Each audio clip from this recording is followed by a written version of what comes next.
Garapon! Nalagay sa garapon, no? Nakikita niyo yung damit ko?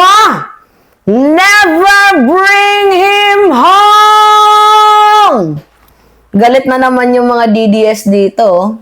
Kasi may nag-sponsor sa atin, no? Never bring him home. Alright, mga minamahal. Narinig mo to? Nakikita nyo to? Never bring him home.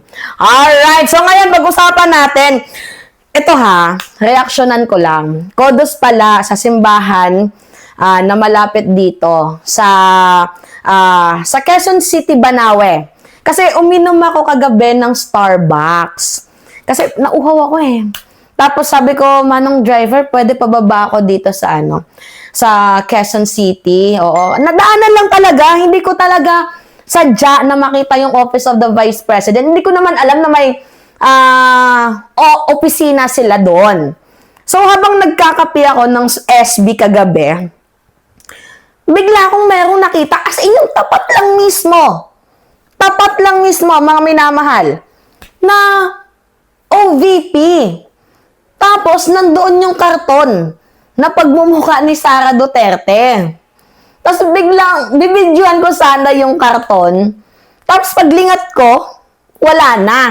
Ngayon, sabi ko, pauwi na ako. Oo, tumawid ako sa kabilang kalsada. Anak ng weteng. May papakita ko sa inyong video, maya-maya. OVP, tapos yung tapat na kalsada, simbahan. Alam nyo kung ano yung nakalagay? Yes to good governance, no to corruption. Mantakin mo, araw-araw kang binabasbasan. Araw-araw kang tinatapunan ng holy water na words na yan. Na no to corruption. Pero ang tigas ng mukha ng OVP, panoodin natin tong itong video na to, mga minamahal. Tingnan nyo, tingnan ninyo. Yan, no corruption, yes to good governance. Tapos yung kaharap, OVP! Anong buhay ito? Nakita ninyo? Diba? Simbahan po yon. Sa mga makakadaan dyan sa Banawe, sa QC, ay, hindi ko siya, hindi ko maalala yung, kasi napadaan lang talaga ako.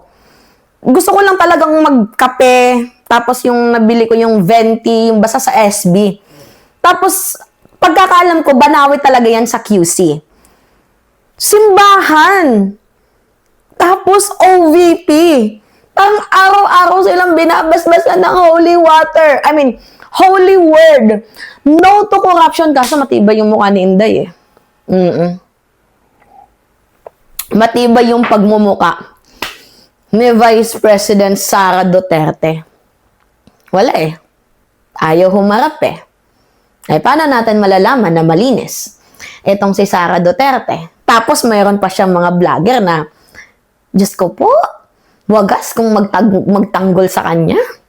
Yung kanilang mga bayaran na di umano'y si Banatbay. According yan kay Nino Barsaga. Kay Jassy Igan. Na binabayaran ni Leo Ray. Na may-ari ng isang bus company. Na sumusuporta kay VP Sara Duterte.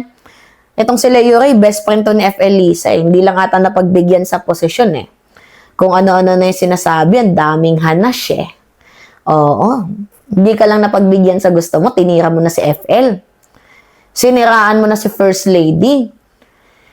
Niyayakap-yakap ka pa man lang nito nung birthday mong hindot ka. Oo. Papis-pis ka pang nalalaman, pakis-kis ka pang nalalaman.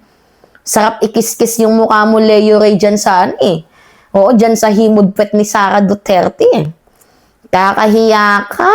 Oo. By the way, si Leo Ray yung nasa likod ng mga vloggers na yan, Oo, yung vloggers na, yung tae kami naman campaign signature vloggers. Siya yung nasa likod niyan, pati yung sa mga corruption rally, kuno. Diba? Siya yung nasa likod niyan, pero tingnan ninyo, hindi pa din numuusbong. Nagsanib pwersa na sila ni Chavit, lahat-lahat. Nagsanib pwersa na sila. Wala pa din, mga minamahal. Hindi pa din nila napatumba, napatalsik si Presidente.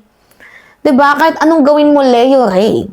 Kumapit ka man kay Chavez Singson, magbayad ka man ng mga malalaking vloggers, hindi mo maaalis sa pwesto si Presidente at hindi mo masisira si First Lady. Diyan lang kayong magaling sa trolling. Pero yung personal, wala. Mahina yung atake ninyo sa personal. Paano ko nasabi mga minamahal na sobrang hina? Malakas lang sila sa FB. Sa mga troll farm. Oo, kasi pinapangunahan nila yung troll farm funded by China daw, di umano eh. Pero tingnan ninyo. Sa personal, wala silang bilang. Oo. Diba? Iisa na nga lang yung dalawang simbahan natin sumusuporta sa kanila eh. Yung simbahan ni Kibuloy, pati yung simbahan ng isa pang, alam nyo na. Oo, dalawa na lang sumusuporta sa kanila.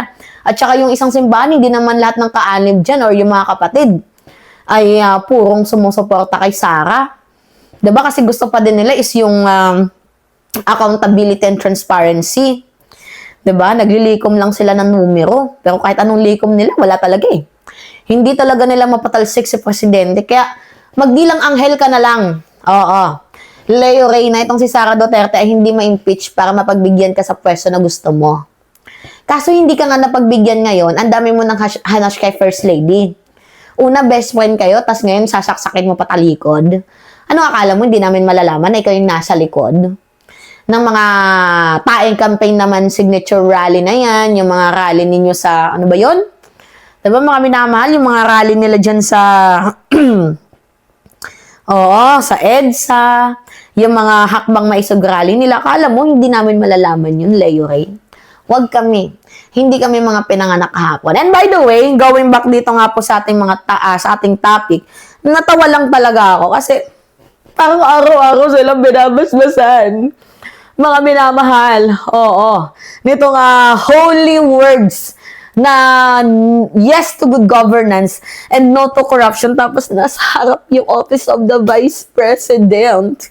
Diba? Nakakaiyak yun. Oo. Sana man lang mahiya kayo. Simbahan yung kaharap ninyo tapos magnanakaw kayo. Oh no. Kayo mga minamahal, ano yung masasabi ninyo dito? Nag-react lang ako dyan, ha? Mga mamaya, may sabi na naman kayo.